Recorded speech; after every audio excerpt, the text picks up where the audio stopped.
AI summit की, जो कि इंडिया होस्ट करता हुआ दिखाई दे रहा है। अगर इंडिया की बात करें तो थर्ड नंबर पर आती है India after USA and China, lead करते हुए आर्टिफिशियल इंटेलिजेंस के अंदर। एंड अगर हम लोग बात करें आर्टिफिशियल इंटेलिजेंस यूजर्स की, तो 92% of the Indians they are engaged in using artificial intelligence. और स्पेशली अगर देखा जाए तो इंडिया बहुत जल्द कह लें कि इस चीज को अडॉप्ट करता है और इस चीज के अंदर कह लें कि अपने आप को एक नए तरीके से इंट्रोड्यूस करवाता है। स्पेशली अगर देखा जाए तो आईटी फर्म्स के अंदर इंडियन वुमेन बहुत ज्यादा कंट्रीब्यूट करते हुए दिखाई दे रही हैं।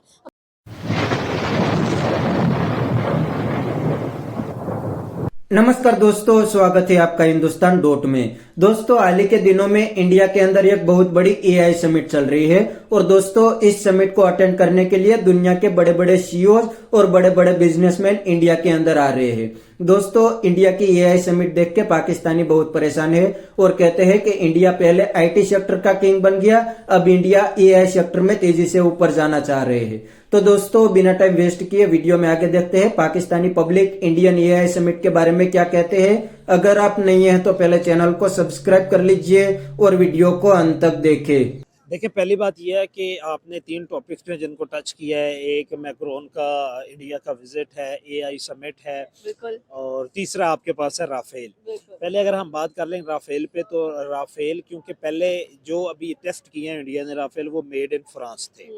ठीक है, उनका अपने थे। और इंडिया डिफेंस में इंडिया की भी ये कोशिश है, बल्कि हर कंट्री की ये कोशिश होती है कि डिफेंसिव जितने भी इंस्ट्रूमेंट्स होते हैं, जितने भी पार्ट्स होते हैं ना, वो अपने बिहाफ पे जो है वो बनाना स्टार्ट करें।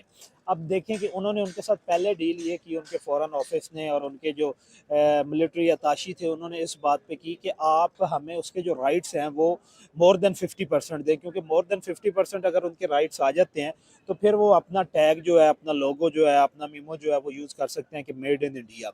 अब इनकी कोशिश ये है इंडिया की कि वो ओवरऑल भी अगर देखा जाए तो वो मेड इन इंडिया की तरफ बड़े कॉन्शियस है। वो हर चीज़ में वो कहते हैं कि अगर गाड़ियाँ बनानी है तो वो भी मेड इन इंडिया हो, अगर सॉफ्टवेयर हाउसेज बनाने हैं वो मेड इन इंडिया हो। अभी वो बहुत बड़ा सॉफ्टवेयर हाउस जो है अंबानी फैमिली जो है वो बना रही है।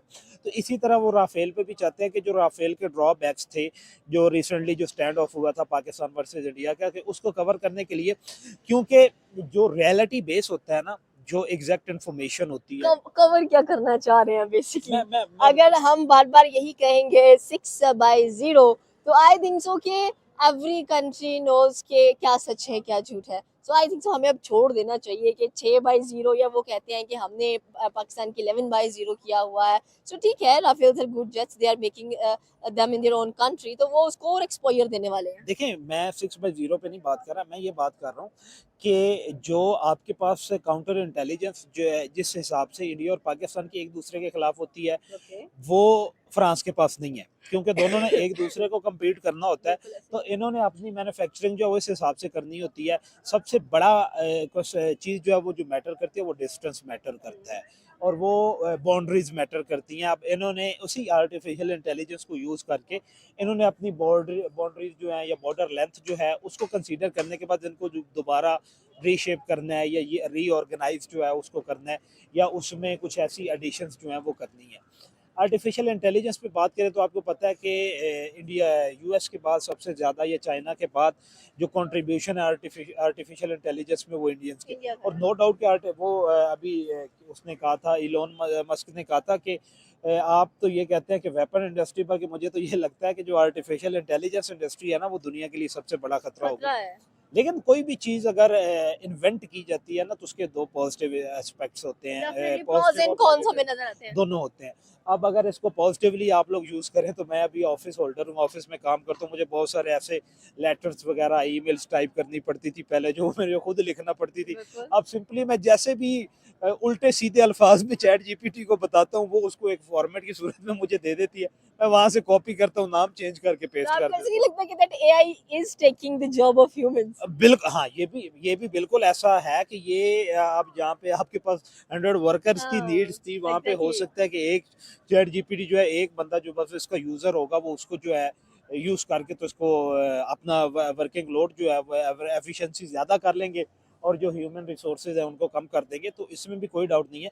लेकिन ओवरऑल आप ये देखें कि आप देखेंगे थर्ड लार्जेस्ट कंट्री है जो आर्टिफिशियल इंटेलिजेंस में जिसका स्कोप जो है वो दुनिया में माना जा रहा है। उसके अलावा 92% यूजर्स हैं एआई के जो कि इंगेज होते हैं, जो कि सारे के सारे इंडियंस हैं जो कि इसको यूज करें। तो आप ये कह लें कि देहातों में बैठा हुआ बंदा जो वो भी एआई यूज कर रहा है। अभी मैंने रिसेंटली एक एग्जांपल की, मैंने एक मेडिकल रिपोर्ट थी उसकी फोटो भेजी एआई को, मैंने कहा कि इसको जो है ना एलेबोरेट कर दें, इसकी जो है वो ट्रीटमेंट वो मुझे बता दे कौन सा बेस्ट है। कुछ ट्रीटमेंट वो चल रहे थे, मैंने कहा कि ये किस लिए, उन्होंने सारा कुछ जो है वो रिजल्ट करके मुझे दे दिया कि वो किस किस इशू या किस किस प्रॉब्लम के लिए जो उसको यूज कर रहे हैं। तो ये अगर इसका पॉजिटिव यूज किया जाता है वो तो बहुत अच्छी चीज, लेकिन ओवरऑल अगर कॉमन पब्लिक की बात की जाए तो उसने तो उसका पॉजिटिव ही यूज करना है। आई थिंक सो कि अगर एआई की बात की जाए तो मोस्टली जेन जी या मिलेनियंस यूज करेंगे एआई को, या उससे आगे अल्फा यूज करेगी बैठ के कि हमने ये चीजें यूज करनी है। और अल्फा तो बेस्ड ही एआई के ऊपर है, वो तो आजकल जी चैट उसको दिया है, उसने हमें ये बना के दे दिया, हमें ये,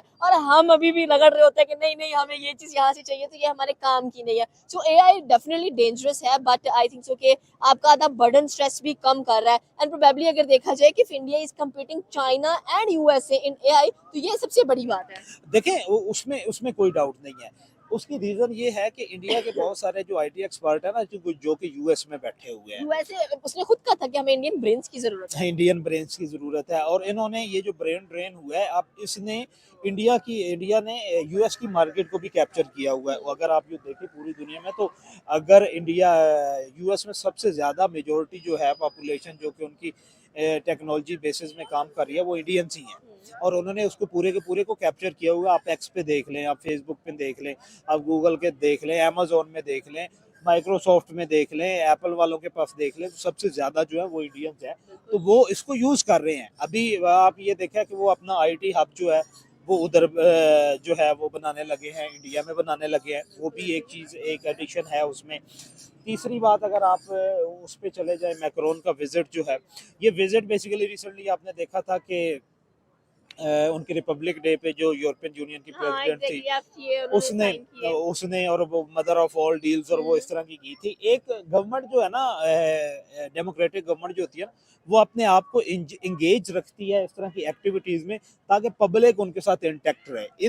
तो दोस्तों ये थे पाकिस्तानी पब्लिक के रिएक्शन, और ये पाकिस्तानियों ने बिल्कुल सही बताया कि इंडिया एआई सेक्टर में आगे जाने के लिए इतनी बड़ी समिट होस्ट कर रहा है, क्योंकि इस समिट के अंदर दुनिया के बड़े बड़े बिजनेसमैन आएंगे, तो वो इस समिट के अंदर इन्वेस्टमेंट भी करेंगे और अपने आइडिया भी देंगे, और इंडिया तेजी से एआई के ऊपर आगे जाएंगे। इतना ही नहीं दोस्तों, इंडिया के प्राइम मिनिस्टर मोदी जी ने यह भी बता दिया है कि 2047 तक इंडिया एआई में सुपर पावर बन जाएगा। मतलब इंडिया एआई सेक्टर में दुनिया की टॉप 3 कंट्री के अंदर शामिल होना चाहते हैं, इसीलिए इंडिया अभी से एआई के ऊपर काम कर रहा है। और दोस्तों एआई के अंदर इंडिया को ऊपर जाने के लिए बहुत ही मेहनत करनी पड़ेगी, ये तो अभी शुरुआत है, और इंडियन गवर्नमेंट भी ये बात बड़ी अच्छी तरीके से समझ रही है, इसीलिए तो तेजी से एआई के ऊपर अभी से काम करना चालू कर दिया है। उनको पता है कि काम अभी से चालू करना पड़ेगा।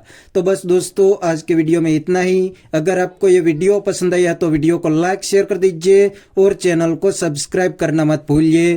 थैंक यू, मिलते हैं नेक्स्ट वीडियो में।